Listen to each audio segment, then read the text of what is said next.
Hindi cinema में acting को नई ऊंचाई देने वाले अशोक कुमार संयोग से फिल्मों में आए।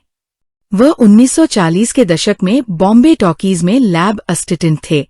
उसी दौरान स्टूडियो के मालिक हिमांशु राय की खूबसूरत एक्ट्रेस पत्नी देविका रानी अपने कोस्टार के साथ भाग गई। आगे जो हुआ, उसने हिंदी फिल्मों को नायाब सितारा दिया। ये बात शुरू होती है फिल्म जवानी की हवा 1935 से। फिल्म के नाम की तरह ही इसके लीड एक्टर और एक्ट्रेस जवानी की हवा में बह गए।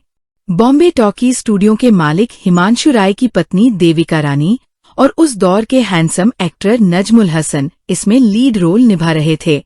देविका रानी और हसन शूटिंग के दौरान एक दूसरे के प्यार में पड़ गए। खुद देविका रानी भी बहुत सुंदर थी और उन्हें अपने समय के सबसे खूबसूरत तथा बिंदास चेहरों में गिना जाता था। देविका रानी और हसन की दूसरी फिल्म जीवन नया 1936 की शूटिंग शुरू हुई। इस बार प्यार इतना बढ़ा कि दोनों फिल्म बीच में छोड़कर कलकत्ता भाग गए। चर्चा यही थी कि हिमांशु राय और देविका रानी के बीच सब कुछ ठीक नहीं है। हालांकि दोनों ने फिल्म कर्मा 1933 में उस वक्त सिनेमा के इतिहास का सबसे लंबा किसिंग सीन किया था और आज भी इसकी चर्चा होती है। हिमांशु राय और देविका रानी के रिश्तों में कड़वाहट में काफी हद तक सच्चाई भी थी।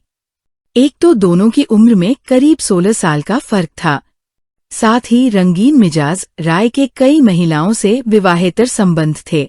देविका रानी को यह भी पता चल चुका था कि उनके प्यार के शुरुआती दिनों में ही राय के एक जर्मन महिला से भी संबंध थे और वह महिला उनके बच्चे की मां बनी।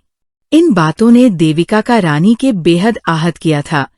बावजूद इसके देविका रानी बॉम्बे स्टूडियो को लेकर इतनी समर्पित थी कि इसे बनाने के लिए अपने जेवर गिरवी रख दिए थे। खैर, बहुत जल्दी देविका रानी और हसन की पूरे देश में तलाश शुरू हुई और अंततः उनका पता चल गया।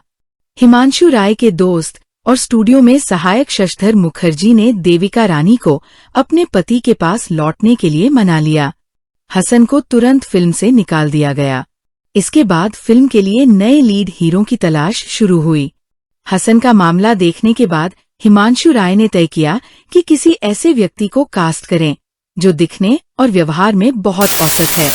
चालाक तो बिल्कुल न हो। शशधर मुखर्जी के साले कुमुदलाल कुंजीलाल गांगुली बॉम्बे टॉकीज में लैब असिस्टेंट थे और एक मीटिंग में उनका नाम आया। यहाँ से कुमुदलाल कुंजीलाल गांगुली की किस्मत पटल गई और वह पर्दे पर अशोक कुमार बन गए।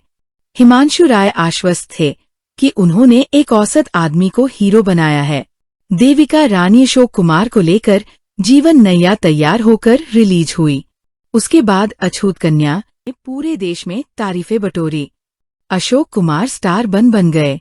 फिल्म बहुत बड़ी हिट साबित हुई और उसके बाद अशोक कुमार ने पीछे मुड़कर नहीं देखा।